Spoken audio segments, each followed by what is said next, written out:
Halo semuanya. Baiklah, saya di sini akan sedikit menjelaskan tentang akuntansi perusahaan dagang. Ada tiga jenis perusahaan akuntan. Ada tiga jenis perusahaan berdasarkan aktivitas operasionalnya, yaitu yang pertama perusahaan jasa, yang kedua perusahaan dagang, yang ketiga perusahaan manufaktur. Ada beberapa perbedaan antara ketiga perusahaan yaitu yang pertama dari aktivitas perusahaannya. Perusahaan jasa yaitu perusahaan yang aktivitas operasionalnya memberikan layanan jasa kepada pelanggan. Perusahaan dagang yaitu perusahaan yang aktivitas utamanya membeli barang dagang dan menjual barang dagangan tersebut tanpa mengubah bentuk barang tersebut. Sedangkan perusahaan manufaktur yaitu perusahaan yang aktivitas operasionalnya membeli bahan baku, mengolah bahan baku, melalui proses produksi untuk menghasilkan barang jadi dan menjual barang jadi tersebut kepada pembeli seperti kursi, meja, dan lain-lain. Yang kedua dari pendapatannya. Pendapatan pada perusahaan jasa disebut dengan pendapatan jasa atau service revenue yang diperoleh ketika perusahaan jasa tersebut sudah memberikan pelayanan kepada pelanggannya. Sedangkan perusahaan dagang dan manufaktur, hasil pendapatannya disebut penjualan atau sales. Perusahaan akan mengakui adanya penjualan ketika barang yang dijual sudah diserahkan kepada pembeli. Yang ketiga, yaitu dari persediaannya.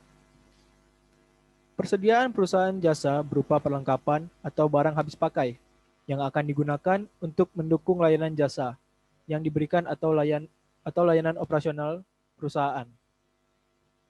Kalau perusahaan dagang, ia juga mempunyai persediaan dalam bentuk barang dagangan, yaitu barang dagangan yang dibeli oleh perusahaan dan akan dijual kembali untuk menghasilkan pendapatan. Sedangkan manufaktur, persediaan dibagi menjadi tiga. Yang pertama, persediaan bahan baku atau raw material inventories adalah persediaan berupa bahan yang yang akan diproses menjadi barang jadi melalui proses produksi yang melibatkan tenaga kerja langsung dan biaya overhead pabrik. Yang kedua, persediaan barang dalam proses work in process inventories adalah persediaan berupa barang yang belum selesai menjadi barang jadi sampai akhir periode ketika perusahaan menyusun laporan keuangan yang sudah menyerap biaya produksi dan akan dilanjut kembali pengerjaannya pada periode berikutnya dengan menyerap biaya produksi kembali.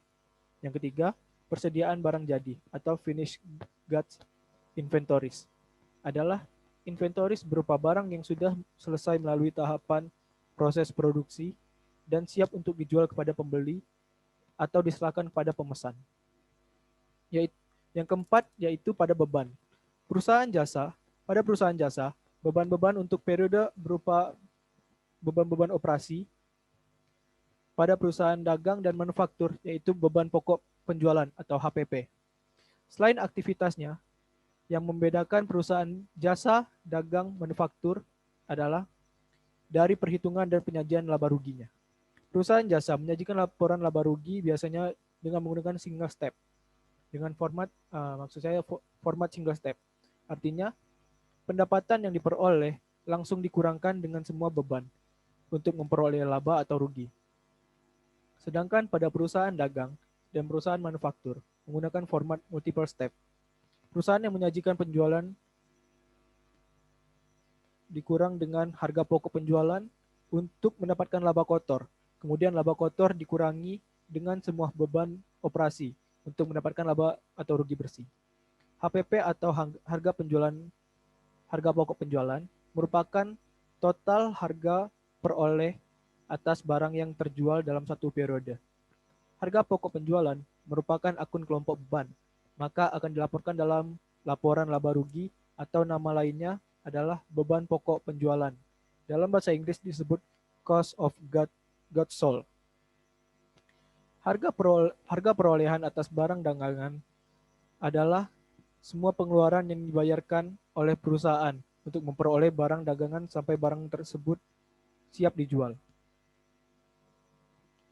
Kemudian ada istilah-istilah dalam kaitannya dengan arus harga perolehan atau cost flow. Yang pertama, persediaan barang dagangan atau beginning inventories adalah total harga perolehan atas barang dagangan pada awal periode yang nilainya diambil dari nilai persediaan akhir periode sebelumnya.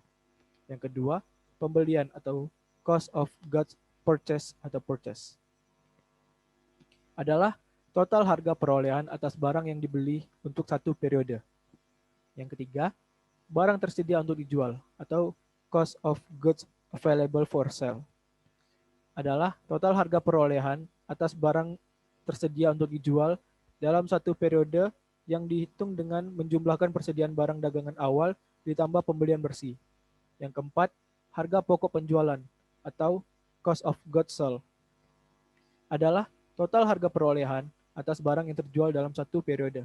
Yang kelima, persediaan barang dagangan akhir atau ending inventories adalah total harga perolehan atas barang yang belum terjual sampai akhir periode. Yang berikutnya yaitu membahas tentang sistem pencatatan. Ada dua sistem yang bisa digunakan perusahaan dagang untuk mencatat transaksi berhubung dengan barang dagangan, yaitu sistem pencatatan perpetual dan sistem pencatatan periodik. Ada perbedaan terkait dua sistem ini. Yang pertama, sistem pencatatan perpetual setiap terjadi transaksi yang berhubungan dengan barang dagangan. Misalnya pembelian, retur pembelian, pelunasan utang atas pembelian barang dagangan, penjualan dan retur penjualan, maka harus langsung mempengaruhi nilai persediaan. Sehingga akan dicatat dengan melibatkan akun persediaan barang dagangan. Sedangkan sistem pencatatan periodik, setiap terjadi transaksi yang berhubungan dengan barang dagangan, maka tidak langsung mempengaruhi nilai persediaan, sehingga tidak dicatat pada akun persediaan barang dagangan. Yang kedua, perbedaannya yaitu sistem perpetual menggunakan kartu persediaan sebagai buku pembantu persediaan untuk setiap jenis barang yang digunakan untuk mencatat mutasi sehubung dengan persediaan, sehingga nilai persediaan barang dagangan dapat diketahui setiap saat dengan melihat saldo akhir dari kartu persediaan. Sedangkan sistem periodik tidak menggunakan kartu persediaan, sehingga nilai persediaan akhir baru diketahui setelah perusahaan melakukan perhitungan fisik persediaan. Hasil perhitungan fisik ini berupa unit yang tersisa pada akhir periode, yang selanjutnya nilai persediaan akan dihitung dengan mengalihkan unit yang tersisa dikalikan dengan harga perolehan per unit.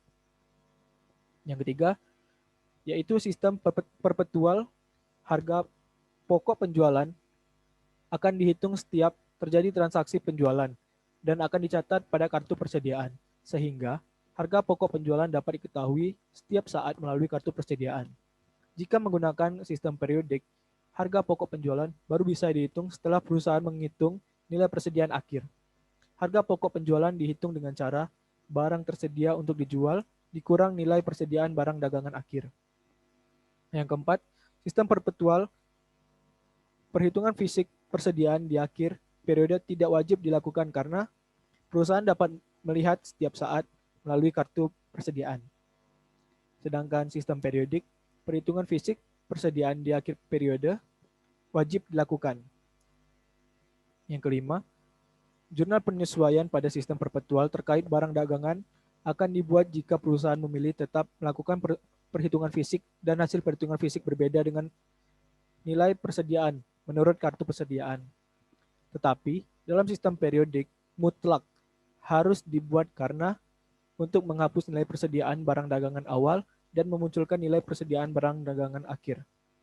Kemudian, jurnal penyesuaian pada perusahaan dagang melibatkan dua akun, yaitu inventory dan cost of goods sold. Laporan keuangan pada perusahaan dagang, jika kita menggunakan sistem perpetual, maka kita langsung bisa mendapatkan informasi tentang cost of goods sold atau HPP pada laporan laba rugi. Tetapi, kalau kita menggunakan sistem periodik, maka terlebih dahulu kita harus menghitung berapa HPP-nya. Setelah membuat laporan keuangan, maka langsung menyusun laporan perubahan ekuitas, laporan posisi keuangan, laporan arus kas, dan catatan atas laporan keuangan. Kemudian, jurnal penutup ada 4 akun, yaitu yang pertama, menutup akun pendapatan, yang kedua, menutup akun beban, yang ketiga, menutup akun income summary, dan yang keempat, menutup dividen. Sekian dari saya. Kurang lebih begitu tentang akuntansi perusahaan dagang. Apabila ada tambahan atau sedikit pertanyaan, boleh di kolom komentar. Sekian, terima kasih. Bye-bye.